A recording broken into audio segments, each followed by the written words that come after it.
Explicación alegórica del cerco infinito. Ahora que tenemos en claro el carácter que reviste al acto individual de guerra del Virya despierto, estamos en condiciones de comprender la técnica arquemónica. En efecto, el primer paso del Virya se concreta cuando aplica el principio del cerco en el Valplatz y establece una valla que divide al espacio en dos partes. En la figura 33 se ha representado simbólicamente tal situación. El asalto a la plaza se ejecuta en un solo acto imprevisto, cuando el kairos propicio lo decide. La técnica arquemónica asegura que en dicho acto unitario concurren dos expresiones. Por una parte, el Virya proyecta el signo del principio del cerco sobre un espacio del macrocosmos. Por otra parte, simultáneamente con la primera expresión y sobre la misma, el Virya proyecta el signo del origen. El efecto de tal acto es la producción de un espacio estratégico, o plaza, limitado por el signo del principio del cerco o ilimitado por el signo del origen. Para que se entienda mejor recordemos, ante todo, que sobre el signo del origen siempre se refleja el polo infinito, es decir, el punto de convergencia de todas las miradas del espíritu esfera revertido, el yo infinito. Pero el signo del cerco, por ejemplo un círculo como el de la figura 33, es arquetípico y, por lo tanto, finito. Al aplicar sobre su perímetro el signo del origen, se está introduciendo en todos sus puntos el polo infinito, el infinito actual. ¿Qué ocurre entonces? Respuesta. La producción de un cerco infinito. El cerco infinito es quien determina el espacio estratégico del arquémona o plaza. En la figura 33 se han respetado las denominaciones latinas que utilizaba la Einerjar. El cerco infinito era, para los Berserkiren, el vallo obseso, es decir, una valla defensiva levantada contra el sitio enemigo. El vallo obseso separaba el Opidum o plaza fuerte del Campus Belli, el campo de batalla o Valplatz. Cuando el Virya despierto asalta la plaza y se aísla tras un cerco infinito, queda planteada una Obsidium Belli, es decir, una Sitzkrieg, una guerra del sitio. Es entonces cuando se deja sentir la presión enemiga en toda su intensidad, intentando romper el cerco infinito. Sin embargo, tal como dijimos anteriormente, la conquista del arquémona es del todo imposible para el demiurgo a menos que la caída se origine en una falla estratégica del Virya, en un error interior, vale decir, a menos que el Virya quede en desventaja estratégica. Desde luego, tal catástrofe es más que probable si se actúa fuera del kairos. Sin duda ha de llamar la atención la enorme resistencia que parece poseer el arquémona, capaz de soportar el sitio exterior del demiurgo sin ceder en su función aisladora. Y esta extrañeza no tiene otra causa que la ignorancia de las propiedades del cerco infinito, propiedades maravillosas que la razón intentará desconocer y negar como posibilidades reales. Sin embargo, no es fácil brindar una explicación absoluta del cerco infinito. Son muchas las variables que se desconocen o no se han definido aquí, como por ejemplo el principio total del cerco o el signo del origen.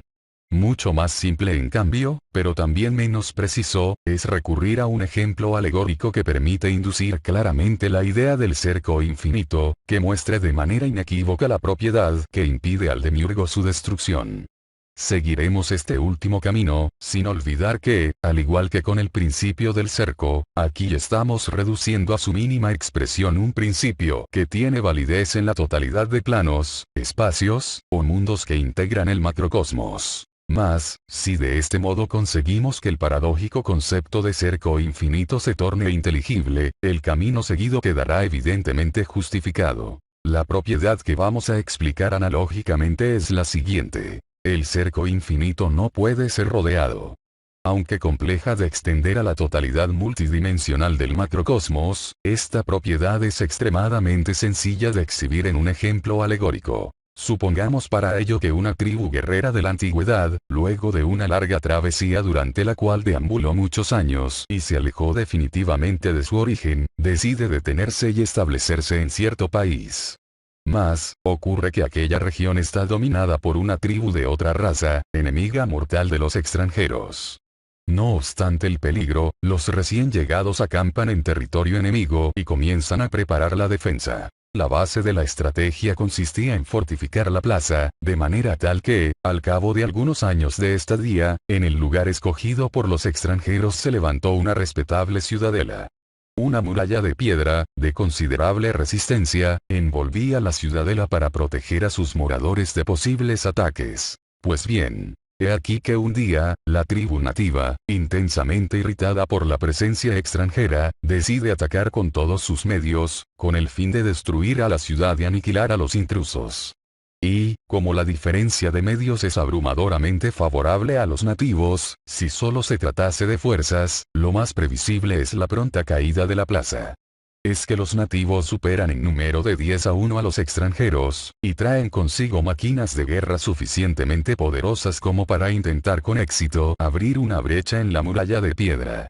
Claramente, sus planes apuntan a rodear y someter a sitio, con tropas equipadas para una larga estadía, a la ciudadela, mientras sus máquinas ejercen una permanente presión sobre la muralla de piedra. En este momento de la alegoría, la situación de los extranjeros sería altamente comprometida, pues la defensa principal de su muralla se halla a punto de caer. Normalmente no habría salvación posible para los sitiados. Mas ¿qué ocurriría si la muralla de piedra fuese, o pudiese ser convertida, en un cerco infinito? Como lo comprobaremos enseguida, en la respuesta a esta pregunta, no se trata de resistencia ni de ninguna otra cualidad física la propiedad invulnerable del cerco infinito, sino de estrategia. El cerco infinito es invulnerable porque es un cerco estratégico, tendido por el espíritu para favorecer su propia reorientación. Supongamos entonces que dentro de la ciudadela la tribu extranjera cuenta con una élite de sacerdotes cainitas, vale decir, con viryas despiertos entrenados en la sabiduría hiperbórea. Cuando los centinelas informan que se acerca el ejército enemigo, los sacerdotes cainitas, mediante las técnicas adecuadas, proyectan sobre la muralla de piedra el signo del origen y producen un cerco infinito.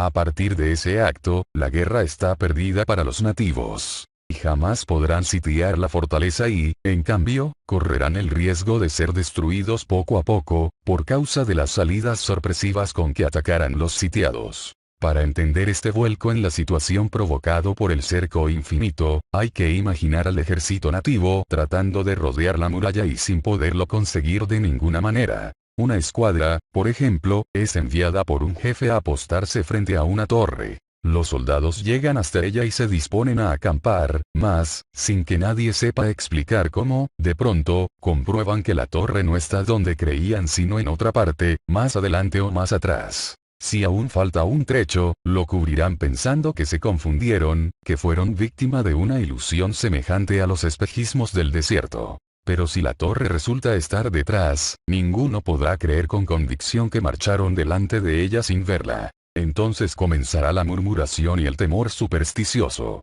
Pero cuando la torre se encuentre nuevamente frente a ellos, y se vuelva a repetir la misma escena de su desplazamiento, el temor se convertirá en pánico. Especialmente cuando algunos soldados crean advertir una alteración de la muralla, como si algo en ella girase, algo que no es la muralla misma sino su forma. Esto es, la forma de las piedras, y no las piedras mismas, es lo que parece cambiar ominosamente ante la vista azorada de los rudos soldados. Y tratan de alcanzar una torre que siempre está distante. Y finalmente se detienen en cualquier parte, evitando mirar hacia la muralla hechizada, para ser duramente reprendidos por su jefe por no haber cumplido las órdenes impartidas.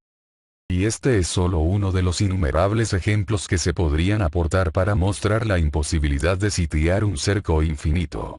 El ejemplo siguiente nos puede aclarar aún más las dificultades del rodeo. Una compañía de ingenieros zapadores nativos recibe la misión de circunvalar el perímetro de la fortaleza para observar y detectar sus posibles puntos débiles, con vistas a futuras operaciones de demolición. Como la fortaleza protege un área poligonal, su muralla se compone de segmentos de muro unidos a torres almenadas, erigidas en cada vértice de los ángulos exteriores. Para visualizar mejor el caso supongamos que la muralla consta de 8 torres unidas por 8 muros de piedra. Es evidente, así, que los ingenieros deben marchar paralelamente a un muro y, al llegar a la torre, girar por la esquina para continuar a la par del muro siguiente. Pues bien, la presencia del infinito actual sobre la muralla determina que la misión de los ingenieros zapadores sea imposible. No es posible rodear completamente, es decir, finitamente, lo que no tiene fin. No es posible limitar al infinito actual.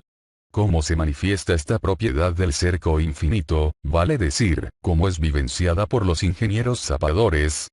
Respuesta. Como imposibilidad concreta de completar el recorrido exterior del perímetro por tratarse de una longitud realmente interminable.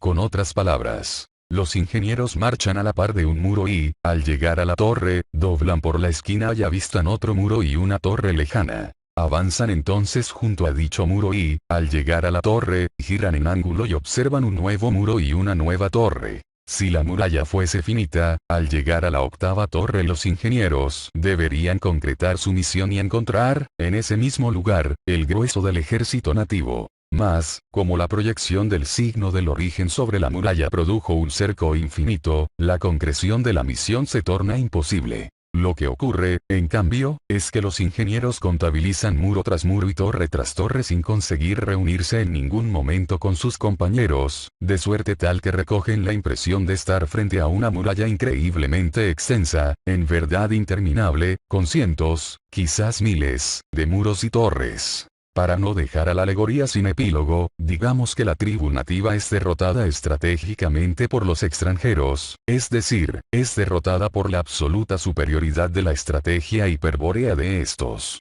Una estrategia que siempre triunfa porque para ella no cuentan los medios materiales del enemigo. Es dueña del espacio y, según veremos más adelante, también puede ser dueña del tiempo, incrementando aún más, si eso fuera posible, su dominio del conflicto. Los generales nativos, a pesar de su abrumadora superioridad material, observan consternados el fracaso de la estrategia espacial y temporal. No consiguen rodear a la fortaleza, con lo cual el sitio carece de sentido. Mas, si atacan por la parte que tienen enfrente, descubren que no es posible averiar permanentemente a los muros y las torres, pues ocurre como si sus piedras se regenerasen instantáneamente tras cada golpe. Y, como represalia por tales acciones, sufren constantes pérdidas debido a los certeros contraataques de los sitiados. Al fin, los nativos deciden retirarse, llevando como consuelo la convicción de que los extranjeros son magos poderosos, protegidos por los mismos dioses, contra los cuales es imposible luchar contando solo con armas materiales, ideas todas que no carecen de asidero real. Para extraer una conclusión de la alegoría razonemos del siguiente modo. La situación militar de los extranjeros era claramente desfavorable y amenazaba con terminar en desastre. Vale decir, la posibilidad de salir airosos del conflicto era mínima, calculada en base a los principios de la guerra propios del Pasú y del Virya perdido. Pero tal probabilidad resultó ser falsa frente a la estrategia hiperbórea de los extranjeros, quienes finalmente pusieron en fuga al enemigo. ¿Qué ocurrió, entonces? ¿Cómo se produjo semejante milagro, que es esencialmente improbable? Respuesta categórica. La estrategia hiperbórea es absolutamente superior a la estrategia Pasú porque esta es finita, apunta a un fin probable, en tanto que la primera es infinita e improbable pues su ejecutor, el Virya, es un ser que participa del infinito. Cuando el Virya despierto proyecta el signo del origen sobre el signo del principio del cerco, por ejemplo sobre la muralla de piedra, produce un cerco infinito que es invulnerable porque no puede ser atacado desde lo finito. No puede ser rodeado ni sitiado porque lo finito no puede limitar a lo infinito y no puede ser vulnerado porque no es posible localizar lo infinito desde lo finito. Por el contrario, el Virya participa del infinito y este es un reflejo de la eternidad del espíritu. Infinito y eternidad sobrepasan y abarcan al espacio y al tiempo del macrocosmos. Para un yo despierto, en síntesis, es inevitable el dominio del espacio y del tiempo del enemigo, es decir, del macrocosmos demiúrgico. Pero indudablemente con esto no queda aclarada la respuesta categórica. Será necesario observar el problema con más profundidad y, por sobre todo, desterrar algunos errores comprensibles. La estrategia Pasú y la estrategia hiperbórea. Ahora bien, la respuesta categórica puede ser puesta en una dimensión más comprensible si profundizamos un poco sobre las propiedades apuntadas de cada estrategia. Comencemos, ante todo, por destacar que una estrategia Pasú, tal como la que seguían los nativos de la alegoría, se basa fundamentalmente en la noción de territorio, la cual no es más que la intuición del principio del cerco. Este principio, que según hemos explicado es arquetípico, se encuentra en muchas especies animales, especialmente en aves y mamíferos superiores, incorporado como patrón de conducta instintivo. Particularmente notable es el instinto territorial de los primates quienes, al igual que los homínidos, se encuentran en ramas muy cercanas al tronco filogenético del pasú. Esto demuestra que el animal hombre, el pasú, ha heredado por evolución el principio del cerco, el cual es un arquetipo que inicialmente interviene como patrón instintivo pero al que luego la razón interpreta y esquematiza en la estructura cultural como principio matemático. De más está aclarar que algunas corrientes desviadas del racismo hiperbóreo, que desconocen la condición espiritual infinita del Virya, y aún al mismo espíritu eterno, no vacilan en apoyarse en la etología y aliarse al evolucionismo darwinista, haciendo el juego a la sinarquía. En su afán por justificar a ultranza el mito de la propiedad privada, estos racistas biologicistas que ignoran que el espíritu no evoluciona sino que es perfecto y eterno, motivados por un ingenuo e irritante egoísmo clasista, intentan afirmar una línea que parte del instinto territorial, se concreta con el dominio del territorio, se consolida con el instinto de propiedad, se perpetúa en la familia y la comunidad, y conduce finalmente a la nación y al instinto patriótico del nacionalismo. Pues bien, nosotros vamos a ratificar que todo esto es cierto. Pero es cierto para el pasú. En efecto, a menos que se padezca una excepcional impureza de sangre, no se dejará de notar que las ideas anteriores hieden a suprafinalidad, a designio, a plan evolutivo, a arquetipos, a jerarquías teóricas, en fin a intención del demiurgo. ¿Y en qué fallan los famosos racismos biologicistas? Respuesta. En la ausencia total del concepto de mística. Por eso la sabiduría hiperbórea aconseja aplicar a todo racismo sospechoso la siguiente pauta crítica. Si el racismo es místico entonces es hiperbóreo y espiritual. En caso contrario, no lo es.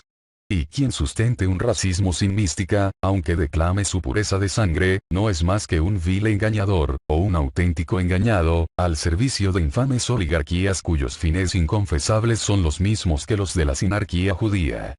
Pero estas duras palabras merecen una aclaración. ¿Qué debe entenderse por racismo con mística? Respuesta. El racismo es místico cuando es carismático pues, según se vio en el artículo El Cordón Dorado, la mística es una forma determinada por un ser, el carisma. Y el carisma es un agente acausal que conecta a todos los viryas por el hecho de su origen común, por su linaje hiperbóreo, en una vinculación carismática que reconoce un centro o principio en el líder hiperbóreo o fiber, es decir, en el virya de sangre más pura.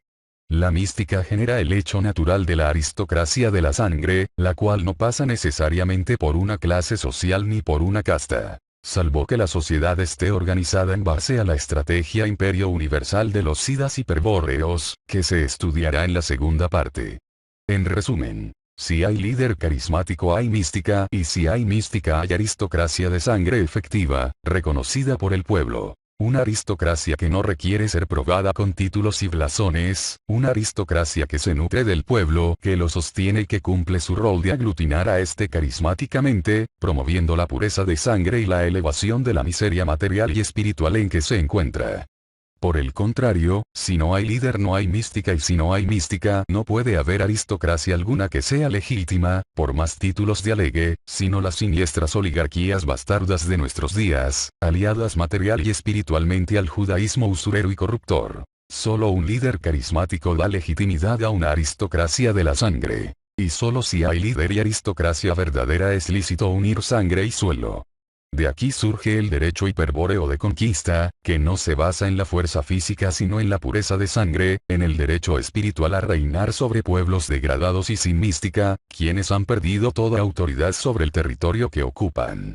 Sin líder, sin mística, sin aristocracia, el suelo no significa nada, es decir, nada espiritual, nada que apunte a la liberación material del espíritu. En cambio sin estas condiciones el suelo significa mucho para el pasú, porque asociado masivamente, republicanamente, democráticamente, puede cumplir mejor el objetivo de su finalidad. Un ejemplo de todo esto nos lo ha brindado recientemente el Führer, cuando legitimó carismáticamente a la única aristocracia de sangre del siglo XX, es decir, a la SS, cuyos miembros, de haber contado con el tiempo suficiente, habrían otorgado un sentido trascendente a la relación del hombre con el suelo basado en un auténtico racismo hiperbóreo, espiritual, y no meramente biologicista. No es el caso de repetir aquí temas que están suficientemente desarrollados en otras de nuestras obras, tales como el Tratado de Estrategia Psicosocial de la SS. Pero es bueno recordar un concepto ya anticipado, que procede de las teorías de la guerra expuestas en dicha obra. Para el Pazu la guerra es el modo como los arquetipos resuelven sus conflictos. De tal guerra entre arquetipos psicoideos, cuyas manifestaciones en el plano físico envuelven a las especies animales en continuos conflictos que apuntan a la selección natural y a la evolución, parten las observaciones y conclusiones de la etología, asimiladas erróneamente por el racismo materialista y miope.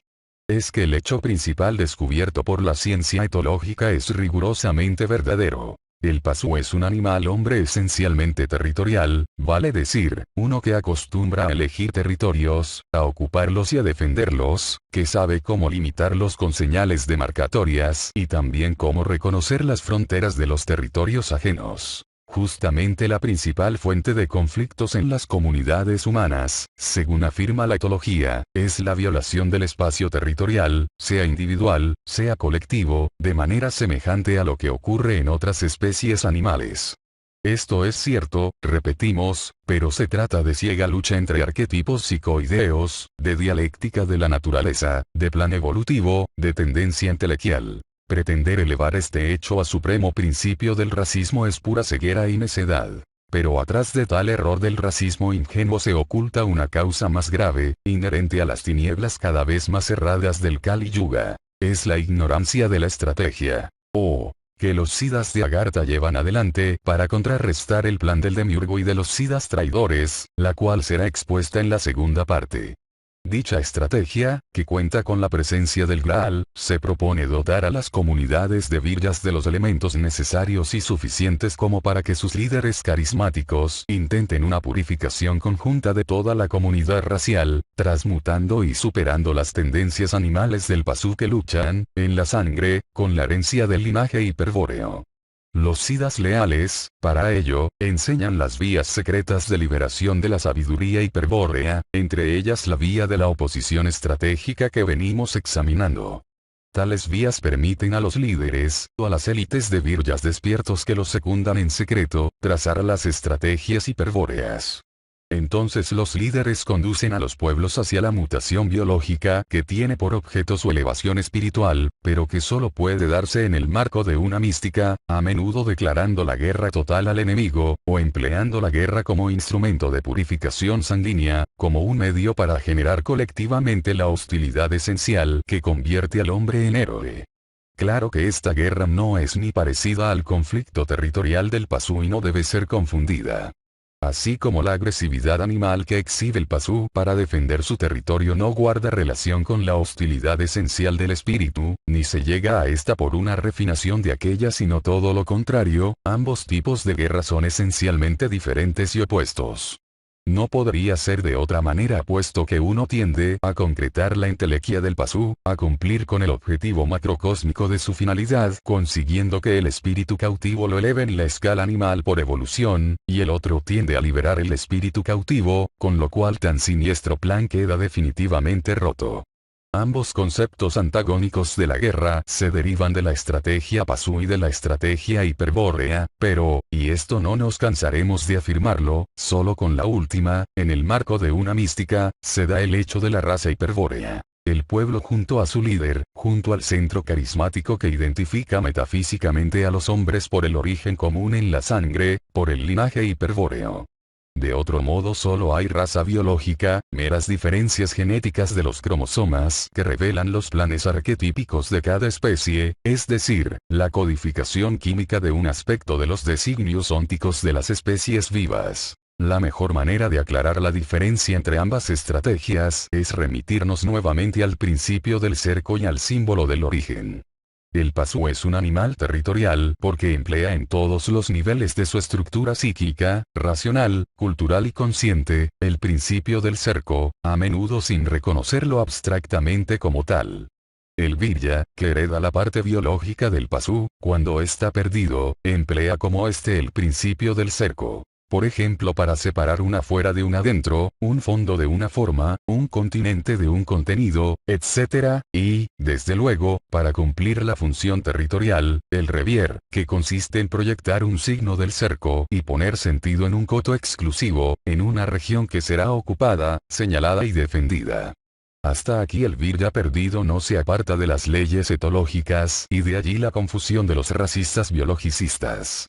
Pero el Virya es un ente esencialmente dual. En su ser coexiste, junto a su naturaleza anímica, la manifestación trascendente del espíritu, al yo que refleja en mayor o menor medida al yo infinito. Es decir, en el Virya coexiste una herencia animal y una herencia hiperbórea. Cuando despierta, cuando la vinculación carismática del cordón dorado lo pone en contacto con los siddhas leales o con un líder y accede a las vías de la liberación, entonces el yo infinito se manifiesta en el símbolo del origen, dando lugar al Selbst y a la posibilidad de proyectar desde allí el signo del origen sobre el signo del cerco, produciendo un cerco infinito. Nace así la mística hiperbórea, la cual no es más que un cerco infinito con un contenido carismático, un espacio estratégico. El arquémona que produce el Virya como acto de guerra individual es, en verdad, una mística personal, en tanto que la mística racial es solo el caso general de aquella, la determinación de un arquémona o espacio estratégico para la transmutación y liberación espiritual de toda una comunidad carismática. He aquí, pues, la diferencia. El Pasu, como cualquier animal territorial, debe defender a muerte el territorio cercado, el cual puede ser atacado y violado desde todo ángulo puesto que la frontera no es real sino solo la proyección del signo del cerco, es decir, la exteriorización del principio del cerco, de un arquetipo de la mente que crea la ilusión de la separación fáctica en la línea fronteriza. El territorio del Pasu puede ser, así, sitiado, concretamente rodeado y circunvalado, y efectivamente violado y ocupado por un enemigo, tal como les ocurrió a los nativos de la alegoría con la invasión de los extranjeros hiperbóreos. El Pasu o el Virya perdido, si solo cuentan con el principio del cerco, podrán quizás sostener un territorio a pura fuerza, haciendo la guerra según una estrategia Pasu espacial y temporal como por ejemplo, en nuestros días, la Unión Soviética, pero jamás podrán crear una mística dentro de sus torpes fronteras, más imaginarias que reales. El Virya despierto en cambio, puede producir un cerco infinito invulnerable o una mística racial impenetrable, es decir, espacios estratégicos donde es imposible la acción enemiga.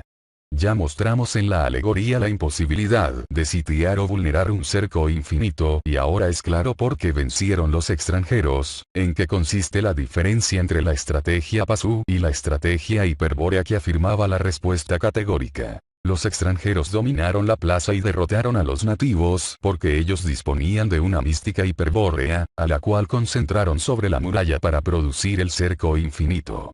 Los nativos, por su parte, solo deseaban expulsar a los intrusos de su territorio, del área considerada como coto exclusivo de su tribu. Mas por carecer de mística, por realizar operaciones de guerra con una estrategia Pasu basada en el principio del cerco, fueron derrotados por la superior estrategia espiritual de los extranjeros. Ellos supieron proteger su espacio estratégico con un cerco infinito invulnerable. Y esto es algo que no puede hacer ningún animal territorial, por mucho que le pese a la etología y al racismo biologicista ni siquiera el Pasu. Pero sí lo puede hacer el Virya. Y lo puede hacer porque el Virya participa del infinito.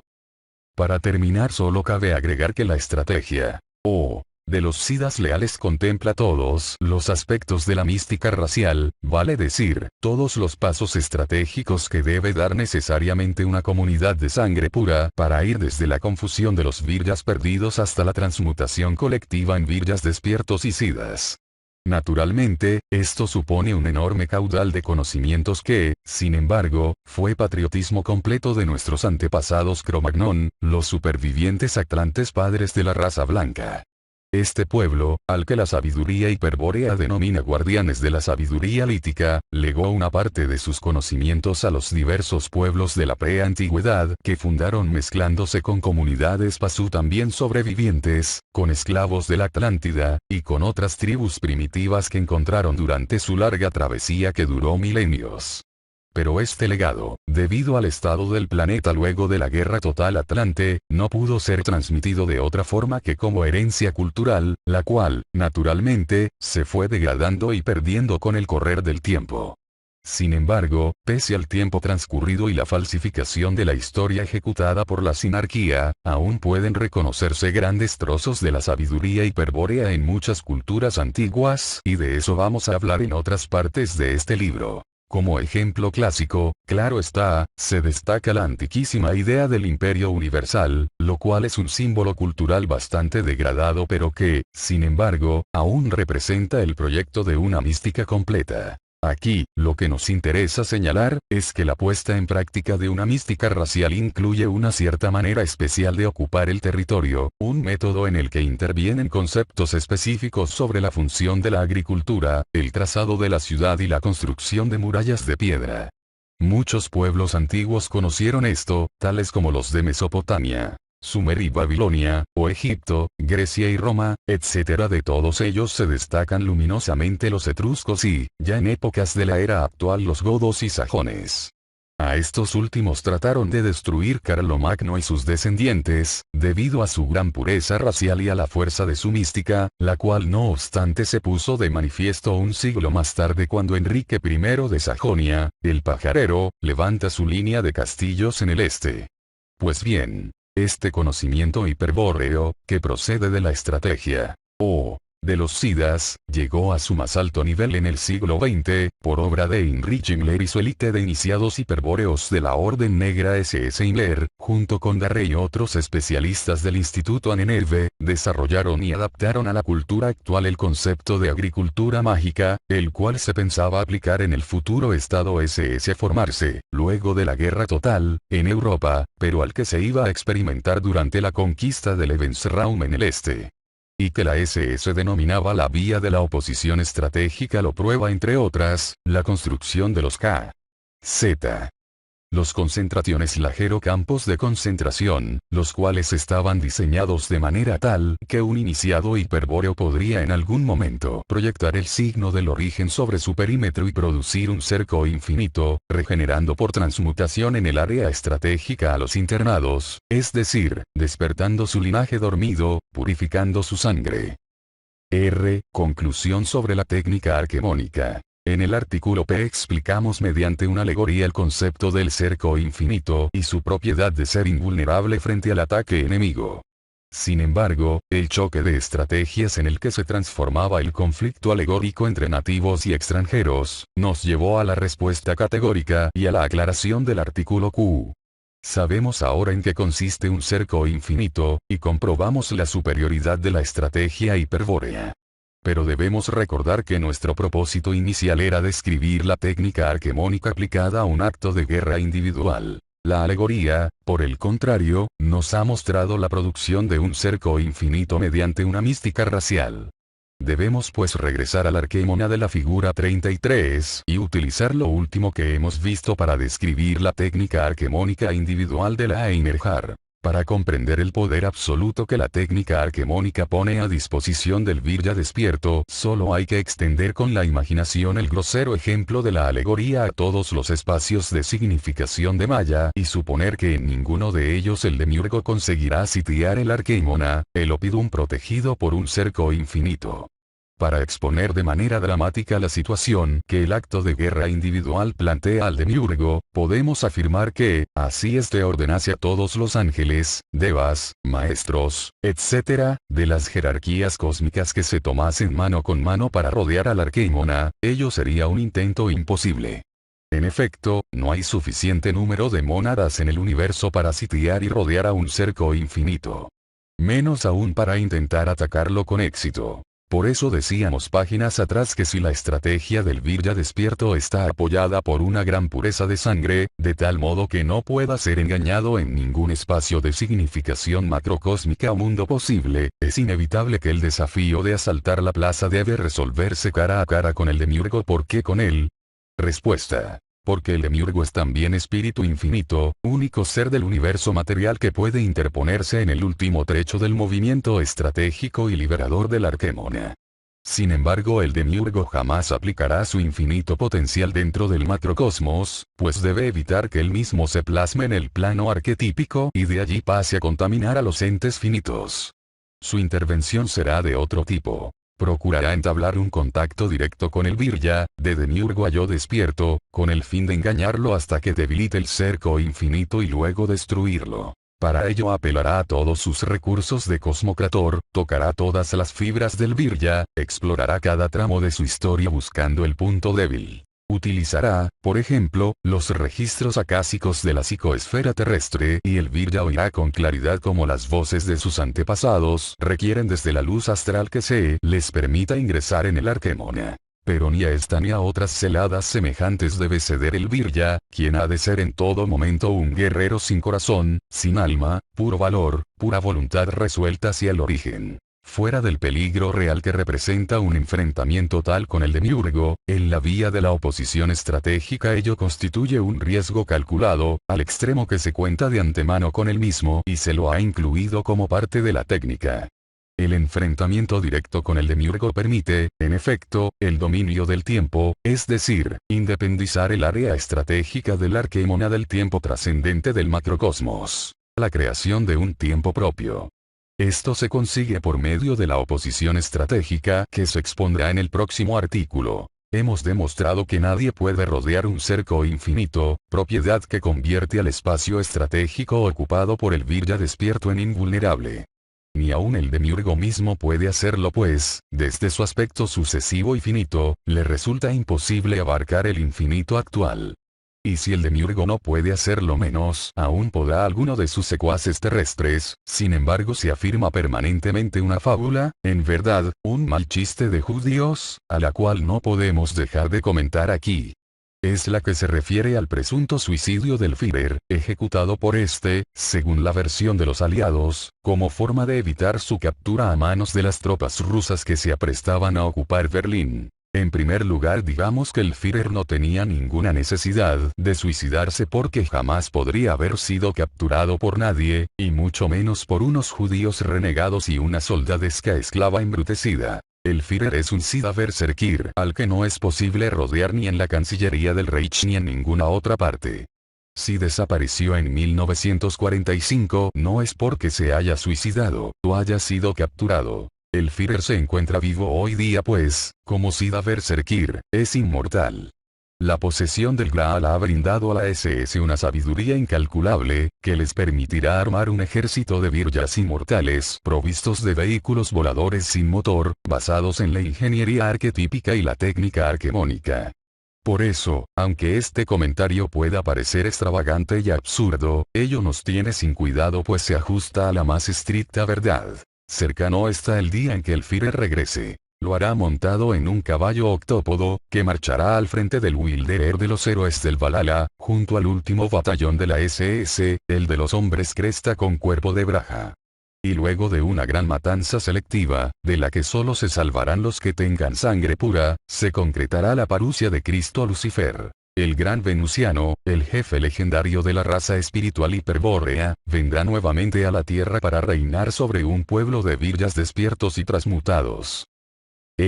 La oposición estratégica desde el Arquemona. Supongamos ahora que el Virya despierto, pleno de hostilidad hacia el macrocosmos, ha ocupado la plaza de la figura 33.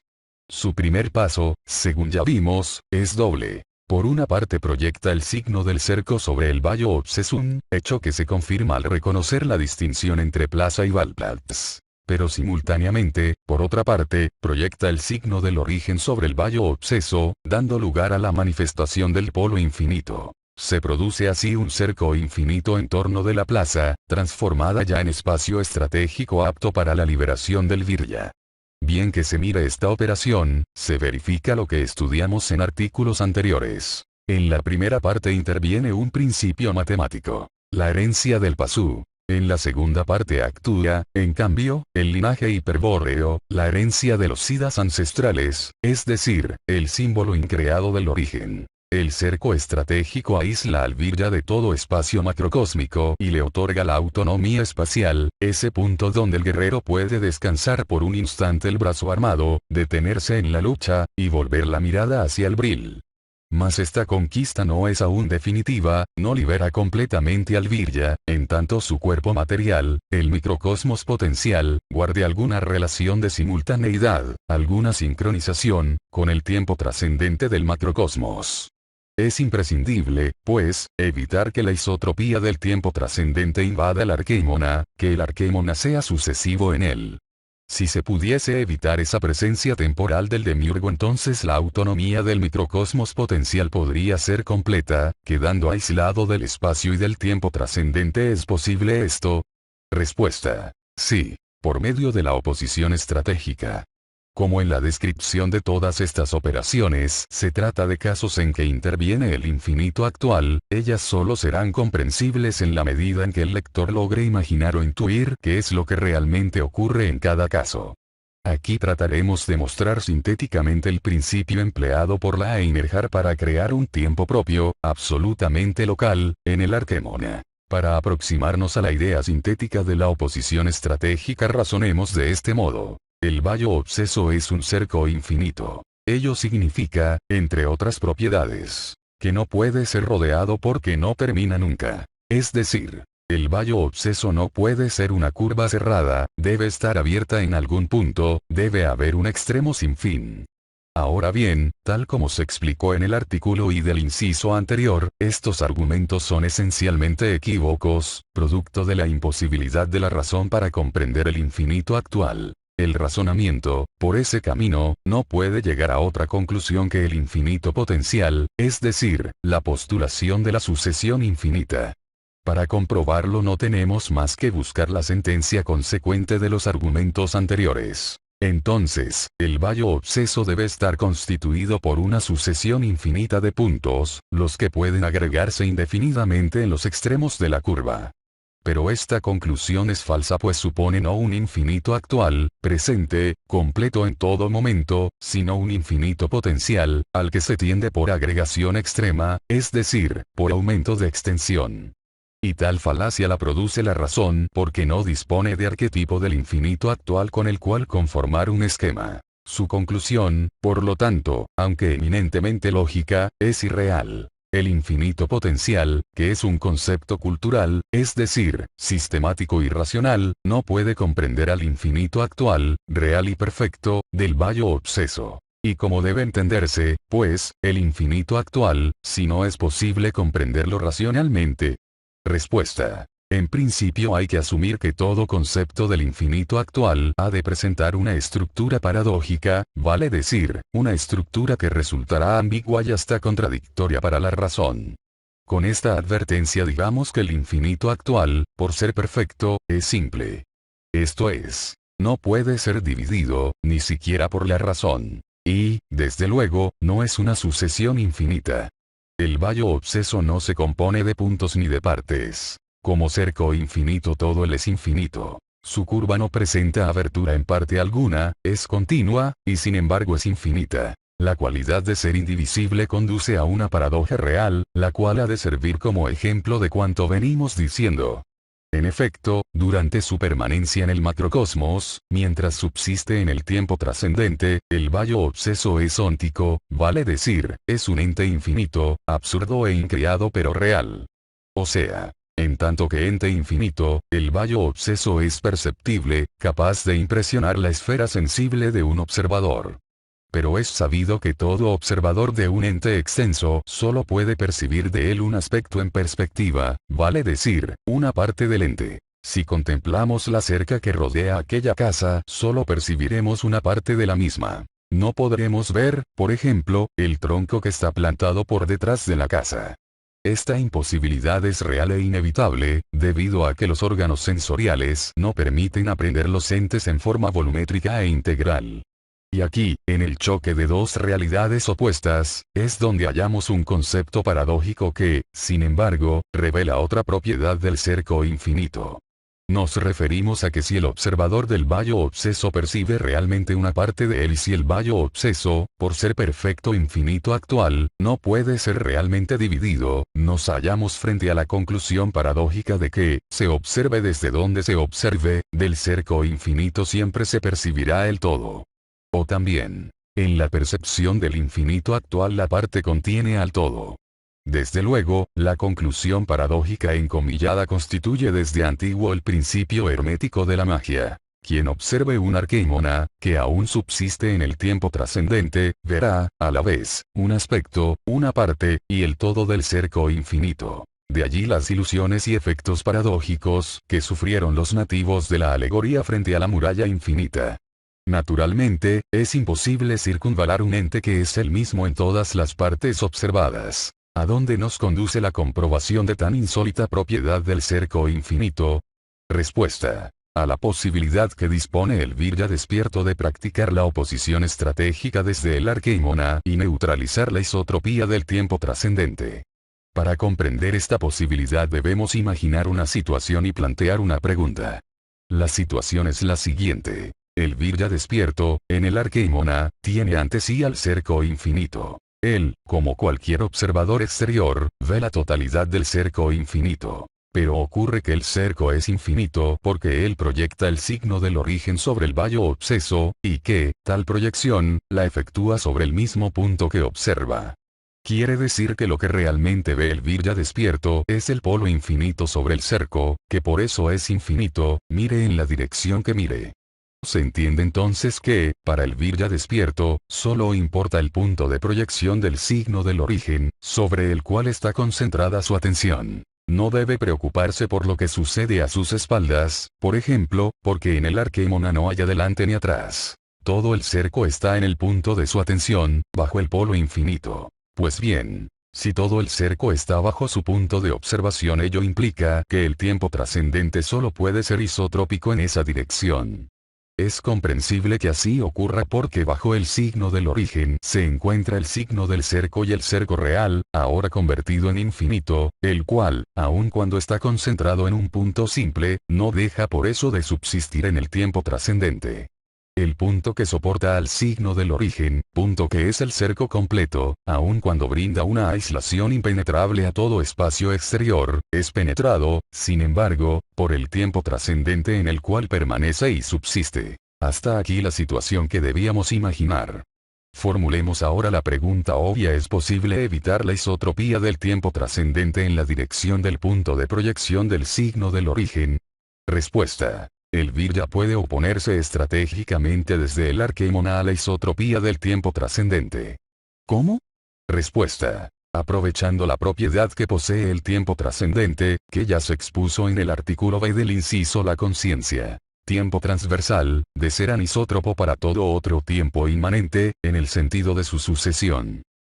Con otras palabras, el tiempo trascendente fluye en el arqueimona por un único punto, bajo el signo del origen. Si fuese posible poner en contacto, en ese punto, al tiempo trascendente con el tiempo inmanente del microcosmos potencial, entonces aquel sería anisótropo en el sentido de este. Se obtendría así un tiempo propio del arqueimona, inmanente y transversal con el sentido del tiempo trascendente. Así presentado, el problema no parece difícil de resolver. Sin embargo, ocurre todo lo contrario, pues como exteriorizar fuera del microcosmos potencial al tiempo inmanente, que es interior a este, propio de la esfera de conciencia, para ponerlo en contacto con el tiempo trascendente sobre el cerco infinito, en el punto de proyección del Virya despierto? Respuesta. Empleando las armas del Virya, el poder resignador de las runas, y la magia simpática de la sangre. Es casi imposible brindar una explicación detallada de esta respuesta, y no vamos a intentarlo siquiera, por lo que nuestras afirmaciones quedarán, esta vez, sin demostración. Ello se debe, principalmente, a que entramos aquí en el campo del conocimiento iniciático, al cual, no obstante, puede acceder todo Virya despierto por la vía gnóstica. Sin entrar en detalles, pues, he aquí lo que indica la respuesta anterior. Ante todo, el Virya debe predisponer el Arquémona con vistas a la oposición estratégica, operación que se realiza en 2 actos. El primero consiste en definir un punto exterior al Arquémona, es decir, un punto en el Valplatz. Tal punto ha de quedar enfrentado al cerco infinito, cuando el Virya ocupe la plaza, y contra él se efectuará la oposición estratégica al tiempo trascendente. Es necesario, entonces, asegurarse previamente de que dicho punto ha de permanecer siempre el mismo y de que por él pasará la isotropía del tiempo trascendente y continuará en el punto cerco de proyección del Virya. Vale decir, es necesario obligar al demiurgo, de antemano, a sostener la oposición estratégica. ¿Es posible cumplir tal condición? Respuesta: sí, aplicando el principio de la física hiperbórea que afirma que toda porción ponderable de materia es la expresión de uno o más átomos arquetípicos, o quantum arquetípicos, en cada uno de los cuales existe un punto indiscernible. Y, en cada punto indiscernible, que es el mismo punto en todos los átomos del universo, existe un punto de tiempo trascendente pues, en cada uno de ellos, el demiurgo manifiesta su conciencia tiempo. La aplicación de este principio consiste en definir el punto exterior como un quantum real, empleando para ello algún tipo de materia concreta. Los miembros de la Orden Einerjar recomendaban utilizar a la piedra como aquella substancia más adecuada para practicar la oposición estratégica. Hay un gran desconocimiento sobre las propiedades ocultas de las piedras, las cuales no son simples sólidos sino fluidos, o sea, substancias fluyentes cuyo desplazamiento ocurre en un lapso enorme de tiempo que el hombre, por disponer de un tiempo vital mínimo, no es capaz de apreciar. Su lenta fluencia, del orden de los millones de años, constituye una calidad inestimable pues la creación de un tiempo propio exige también un patrón de referencia temporal, un reloj de comparación, cuyo periodo sea lo más dilatado posible.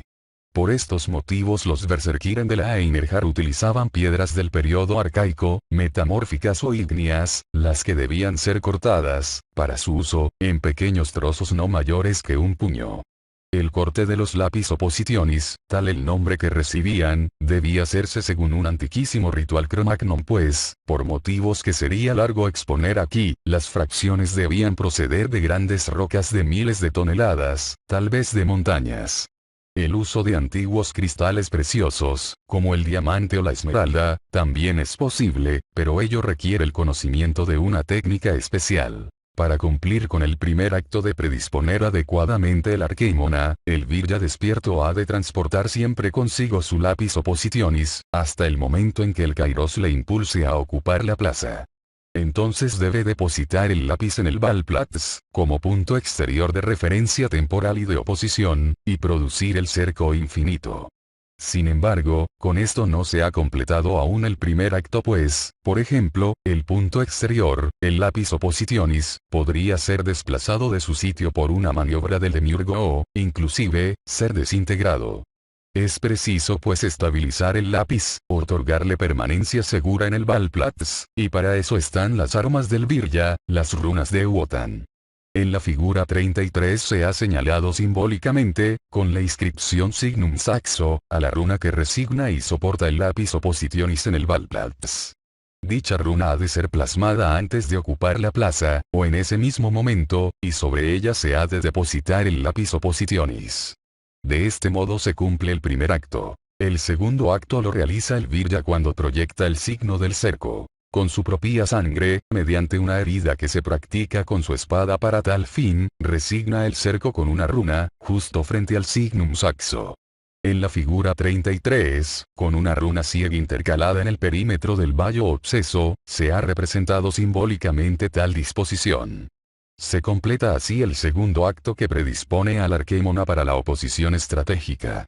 Solo resta agregar que la runa de sangre, como toda runa, debe ser expresada fonéticamente a la par que plasmada significativamente. Vale decir, el sentido resignador que la runa pone en el ente ha de ser expresado mediante la palabra justa, una palabra que, naturalmente, pertenece a la lengua de los pájaros. Ya explicamos de qué manera la técnica arquemónica permite al Virya despierto aislarse espacialmente del macrocosmos. La oposición estratégica, lograda merced a la predisposición que hemos descrito, le permite también aislarse temporalmente, subsistiendo en un tiempo propio, inmanente al arquémona. Y estamos ya en condiciones de mostrar en forma completa tal operación de oposición estratégica, comenzando por el principio. El Virya, en efecto, ha plasmado una runa de sangre sobre el perímetro del cerco real y, sobre él, proyecta luego el signo del cerco. Viene ahora la proyección espiritual del signo del origen sobre el signo del cerco, en un punto de proyección sobre el cual concentra su atención. Pues bien, tal punto de proyección coincide con la runa de sangre. O, con otros términos, el signo del origen es proyectado sobre la runa de sangre del signo del cerco. En consecuencia, cuando la manifestación del polo infinito sobre el signo del origen produce un cerco infinito, en una región del punto de proyección se constituye la fenestra infernalis. ¿Más qué es una fenestra infernalis? Respuesta. La región del cerco infinito de mayor aproximación al Valplatz. En ella tiene lugar el contacto entre el tiempo trascendente del macrocosmos y el tiempo inmanente del arquémona. La fenestra infernalis es así un verdadero umbral del tiempo, un límite que el tiempo trascendente no atraviesa debido a su anisotropía esencial. El tiempo trascendente fluye constantemente por el punto indiscernible del lápiz oppositionis sin atravesar jamás la fenestra infernalis. Es decir, el tiempo trascendente, que es el permanente fluir de la conciencia del demiurgo, no puede contener el arquémona temporalmente autónomo. O bien, el demiurgo no puede determinar al arquémona en ningún grado de su intención. Y este efecto sorprendente se produce por causa de la runa de sangre, por la propiedad simpática de la sangre humana que permite al sujeto anímico evolutivo, al alma, manifestarse también en la sangre de la runa y exponer su temporalidad inmanente esencial. Esa presencia anímica en la runa de sangre es la que inevitablemente provoca la anisotropía del tiempo trascendente y aísla temporalmente al Virya despierto, permitiéndole subsistir en su propio tiempo inmanente. Y llegamos así al núcleo de un gran misterio, sobre el cual advertimos que no se podían brindar mayores detalles. Lo único que podemos hacer ahora es proponer una pregunta, cuya respuesta contiene, sin dudas, la clave del misterio. Pero a tal respuesta solo hemos de aludir de manera simbólica. La pregunta es, ¿de qué substancia consiste un cerco infinito? Respuesta. Un cerco infinito se puede producir con cualquiera de las 5 esencias simbólicas: aire, agua, piedra, fuego y sangre. Sin embargo, solo el cerco infinito de quintesencia, de sangre astral, de éter luminífero, permite la oposición estratégica, la creación de un tiempo propio. Los otros 4 elementos son aptos para la técnica arquemónica pero no para la oposición estratégica, pues ninguno de ellos permite la manifestación simpática del sujeto anímico en el cerco infinito. La runa de sangre, en cambio, produce bajo el punto de proyección del Virya despierto un cerco de sangre en el cual fluye el tiempo inmanente del sujeto anímico, el cual bloquea el tiempo trascendente del Valplatz. Y el misterio. Helo aquí. Cuando el polo infinito del espíritu, el yo infinito, se refleja en el signo del origen, sobre la runa de la sangre, ocurre un fenómeno semejante al del encadenamiento espiritual. Ello se debe a que en la runa de sangre están presentes el sujeto anímico y el signo del origen, es decir, una situación semejante a la representada en la figura 29. En consecuencia, en el seno de la sangre, en el punto de proyección que es todo el cerco, en la complexión del cerco, se produce un yo perdido. Y lo que no acontece con cercos de las otras 4 esencias, sucede aquí. El cerco infinito de sangre es un muro viviente, animado de cierta inteligencia. El arquémona, entonces, se convierte en un espacio estratégico protegido por una esfera infinita de tiempo inmanente, cuya forma exterior extremadamente plástica, responde a la voluntad del Virya despierto. De aquí que quienes han podido observar a un Virya despierto, o a un Siddha Berserkir, operar un arquémona con cerco de sangre, aun cuando erróneamente tomaron a este por una máquina o un ovni, ha sentido la inequívoca sensación de que él mismo se hallaba animado, de que el objeto volador estaba vivo y demostraba poseer cierta inteligencia. El último paso del Virya despierto. En este inciso hemos comenzado por describir la estructura psíquica del Virya, expuesta en la figura 32, y luego, tras extenso desarrollo, estudiamos la vía de la oposición estratégica, un método esotérico empleado en la orden Einerjar para procurar la liberación del espíritu cautivo. De acuerdo con lo visto hasta el último artículo, el Virya por tal vía consigue aislarse del espacio y del tiempo del macrocosmos, disponiendo así de una situación favorable para intentar el desencadenamiento definitivo del espíritu. Nos faltaría pues observar ese último paso del Virya despierto. Sin embargo, no parece conveniente concluir la vía de la oposición estratégica con un estudio semejante, que corresponde en verdad a la culminación de toda vía de liberación, sea esta o cualquier otra. Trataremos pues el tema por separado. Suponiendo que por una vía de liberación determinada el Virya despierto ha llegado a situar su yo despierto permanentemente en el Selbst, desde donde intentará reorientar al espíritu y transmutarse en Siddha Berserkir. En el próximo inciso estudiaremos tal posibilidad. Solo nos resta agregar que las hazañas metafísicas del Virya despierto están al alcance de todo aquel que sienta en la sangre la voz del Espíritu Eterno. El Virya perdido, en efecto, puede despertar a poco que se lo proponga. Solo se requiere decisión y valor. La clave fundamental del sendero de liberación radica en la esfera R1, de la figura 32, a la que hay que crear y fortalecer. Por eso, en la segunda parte, expondremos un método eficaz para que el Virya perdido se libere de las ataduras dramáticas de la vida y abunde en voluntad graciosa, para que elimine definitivamente el temor y posea siempre el valor infinito del Virya despierto.